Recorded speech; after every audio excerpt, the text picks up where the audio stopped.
नमस्कार दोस्तों। तो आज आप लोगों के लिए क्लास 9 का जो है फिजिक्स का चैप्टर 6 लेकर आया हूं, जिसका नाम है ध्वनि। तो इस वीडियो में आप लोगों को अति लघुत्तरीय, लघुत्तरीय और दीर्घोत्तरीय प्रश्नों का जो है उत्तर करवाऊंगा। तो पहले अति लघुत्तरीय से स्टार्ट करते हैं। तो इसका पहला प्रश्न है, ध्वनि तरंगों को यांत्रिक तरंगे क्यों कहते हैं? तो देख सकते हैं इसका आंसर जो है कुछ इस प्रकार से दिया गया है। अब चलते हैं अगले प्रश्न की ओर। तो अगला प्रश्न है, तरंग कितने प्रकार की होती है, उनके नाम बताएं। तो देख सकते हैं इसका आंसर जो है दिया गया है। अब चलते हैं अगले प्रश्न की ओर। तो अगला प्रश्न है, वायु में ध्वनि तरंगे अनुदैर्घ्य है या अनुप्रस्थ? तो इसका आंसर है अनुदैर्घ्य तरंग। अगला प्रश्न है, किसी माध्यम के कंपित कणों का माध्यम स्थिति से महत्तम विस्थापन को क्या कहते हैं? तो इसका आंसर जो है कुछ इस प्रकार से नीचे दिया गया है। अब चलते हैं अगले प्रश्न की ओर। तो अगला प्रश्न है, क्या दो क्रमित शीर्षों गर्तों के बीच की दूरी को तरंग का तरंगदैर्घ्य कहते हैं? तो इसका आंसर है हाँ। तो बाकी जो है इसका आंसर आप लोग नोट कर लीजिएगा। अगला प्रश्न है, क्या प्रकाश तरंगे अनुप्रस्थ तरंगे हैं? तो देख सकते हैं इसका आंसर है नहीं, प्रकाश तरंगे अनुदैर्घ्य तरंगे नहीं है। किसी तरंग की चाल किन दो राशियों पर निर्भर करती है? तो इसका आंसर है तरंग की आवृत्ति और उसके तरंगदैर्घ्य पर निर्भर करती है। अगला प्रश्न है, एक व्यक्ति अपने मित्र के साथ चंद्रमा पर गया हुआ है, क्या वह व्यक्ति अपने मित्र द्वारा वहां उत्पन्न ध्वनि को सुन सकता है? तो देख सकते हैं इसका आंसर जो है कुछ इस प्रकार से यहाँ दिया गया है। अगला प्रश्न है, किसी ध्वनि तरंग की आवृत्ति तथा तरंगदैर्घ्य उसकी चाल से किस प्रकार संबंधित है? तो इसका भी आंसर जो है कुछ इस प्रकार से यहाँ दिया गया है। अगला प्रश्न है, आवृत्ति और आवर्तकाल में क्या संबंध है? तो देख सकते हैं इसका आंसर जो है कुछ इस प्रकार से दिया गया है। फिर अगला प्रश्न है, क्या किसी माध्यम में ध्वनि की चाल माध्यम के ताप पर निर्भर करती है? तो देख सकते हैं इसका भी आंसर जो है कुछ इस प्रकार से दिया गया है। अब चलते हैं अगले प्रश्न की ओर। तो अगला प्रश्न है, वायु, जल तथा लोहे में से किस माध्यम से ध्वनि की चाल सबसे तेज होती है? तो देख सकते हैं इसका आंसर जो है कुछ इस प्रकार से दिया गया है। अगला प्रश्न है, तरंग का कौन सा गुण प्रबलता और तारत्व को निर्धारित करता है? तो देख सकते हैं इसका आंसर जो है कुछ इस प्रकार से दिया गया है। अगला प्रश्न है, क्या आप बता सकते हैं सितार तथा कार का हॉर्न में से किसके द्वारा उत्पन्न ध्वनि का तारत्व अधिक है? तो अगला प्रश्न है, सामान्य मानव कान के लिए श्रव्यता प्रास क्या है? तो इसका आंसर जो है इस प्रकार से दिया गया है। फिर अगला प्रश्न है, निम्नलिखित ध्वनियों से संबंधित आवृत्तियों का प्रास लिखें। अपश्रव्य तरंगे।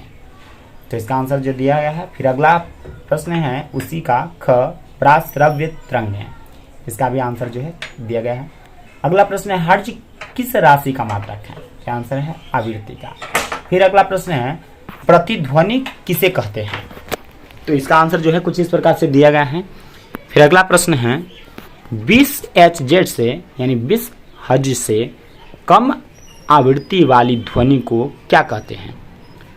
अवश्रव्य या प्राश्रव्य ध्वनि? तो इसका आंसर है अवश्रव्य ध्वनि। अगला प्रश्न है, ध्वनि के बहुल परावर्तन के उपयोग के कोई दो उदाहरण लिखें।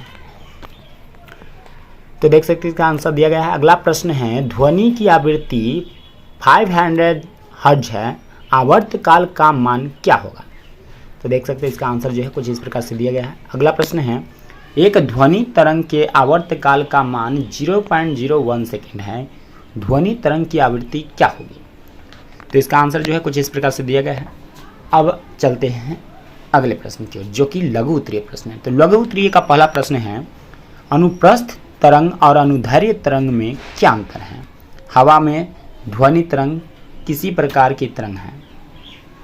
तो देख सकते हैं इसका आंसर जो है यहाँ पर होगा किस प्रकार की तरंग है। थोड़ा टाइपिंग मिस्टेक हो गया है।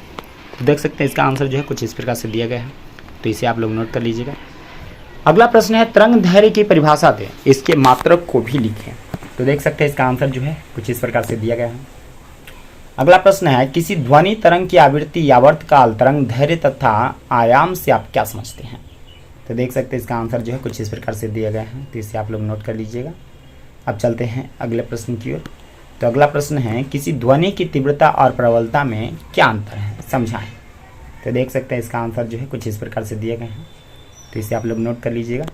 तो अगला प्रश्न है, किसी मोटर गाड़ी के निकट पहुंचने के पहले ही उसके हॉर्न की आवाज़ क्यों सुनाई पड़ जाती है? तो देख सकते हैं इसका आंसर जो है कुछ इस प्रकार से दिया गया है। अगला प्रश्न है ध्वनि तरंगों की प्रकृति अनुदैर्घ्य क्यों है? तो देख सकते हैं इसका भी आंसर जो है कुछ इस प्रकार से दिया गया है। फिर अगला प्रश्न है आपका एक मित्र एक अंधेरे कमरे में बैठा है, ध्वनि का कौन सा विलक्षण आपको कमरे के बाहर से ही उसकी आवाज़ पहचानने में मदद करता है? तो देख सकते हैं इसका भी आंसर जो है दिया गया है। अगला प्रश्न है एक परावर्तक सतह के सामने एक ध्वनि स्रोत रखने पर उससे उत्पन्न ध्वनि को प्रतिध्वनि सुनाई देती है। यदि ध्वनि स्रोत और परावर्तक सतह के बीच की दूरी नियत रहे तो किस दिन प्रतिध्वनि अधिक जल्दी सुनाई पड़ेगी?